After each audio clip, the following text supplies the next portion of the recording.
Bonjour à tous, bienvenue dans le Behind the Scene de Feelings. Feelings, c'est un projet dont l'idée a germé il y a de ça à peu près une année, qui a mis plusieurs mois à se structurer pour finalement se concrétiser. Ça raconte tout simplement l'histoire d'un personnage qui, à la réception d'une lettre, va subir une sorte de bouleversement intérieur, une sorte de choc émotionnel. Et ça va faire naître en lui un certain nombre d'émotions, de sentiments qui vont l'amener à finalement emprunter une trajectoire, avoir une démarche particulière. Je suis le personnage principal dans Feelings. Ce qu'il faut savoir, c'est que ça a été ma première expérience d'acting. Donc pour parler du personnage, ce qu'on peut remarquer, c'est que il y a eu la volonté finalement de lui donner un caractère assez commun, en ne détaillant pas son passé, en ne détaillant pas sa situation professionnelle, familiale. Et donc à l'arrivée de cette lettre et donc à sa lecture, qui représente finalement un événement bouleversant pour lui, finalement à partir de cet événement se déroulaient toutes les facettes du personnage. Donc dans l'évolution de l'histoire, on va voir rentrer en interaction finalement ces facettes qui représentent donc forcément des émotions qu'il traverse et qui se confrontent dans une sorte de théâtre un peu. Ce projet du coup s'est déroulé à Grenoble, qui est une ville française qui se situe au cœur des Alpes.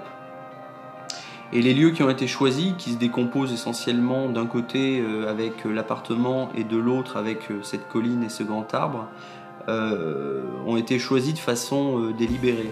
C'est-à-dire que pour accompagner le mouvement, on va dire, émotionnel et psychologique du personnage, pour que ça soit possible, ça me semblait important que du coup il aille finalement d'un contexte urbain qui peut être un petit peu contraignant vers un espace qui soit plus libre et plus ouvert. On remarque une dualité entre finalement la ville et donc cet appartement assez confiné dans lequel le personnage finalement apprend cette nouvelle qui va le bouleverser, donc une atmosphère assez oppressante, avec finalement un cadre beaucoup plus ouvert et naturel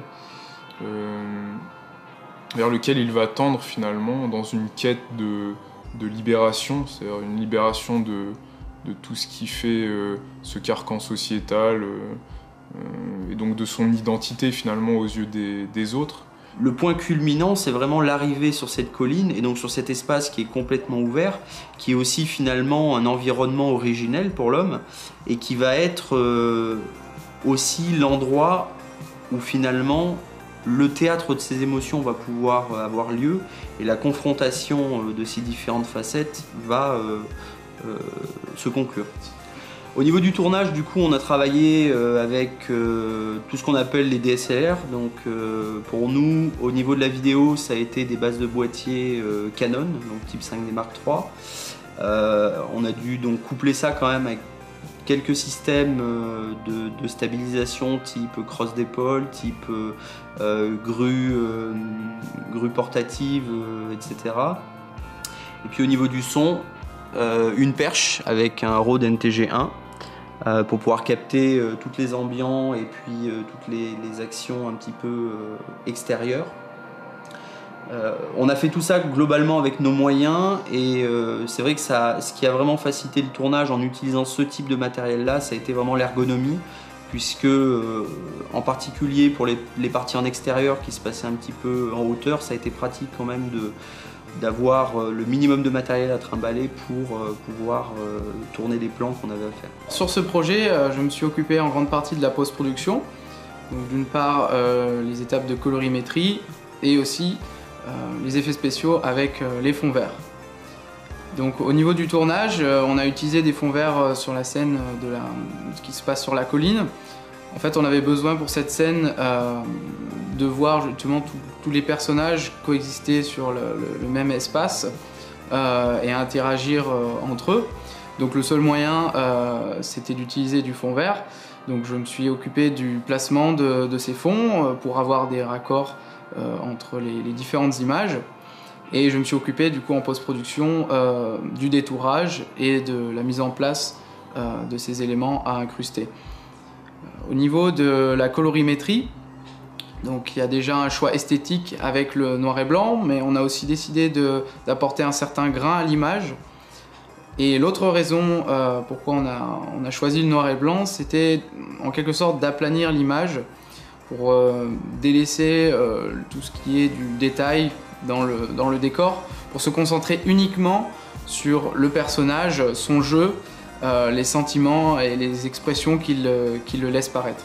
N'ayant pas d'expérience ni de technique d'acting particulière, j'ai dû finalement, pour incarner le plus fidèlement possible à l'image les différentes facettes du personnage, puiser en fait dans mon vécu et dans des éléments que j'ai pu rencontrer ou vivre, afin de les mettre en lien avec donc les émotions qui traversent le personnage. Du coup, on espère que vous avez apprécié ce premier court-métrage.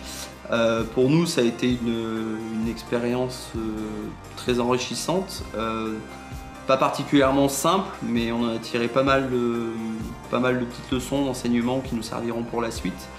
Et encore une fois, merci à tous les gens qui ont participé dessus, les gens qui se sont mobilisés pour que ce petit projet finalement prenne vie et puis se concrétise. Et puis on espère vous retrouver bientôt pour d'autres vidéos.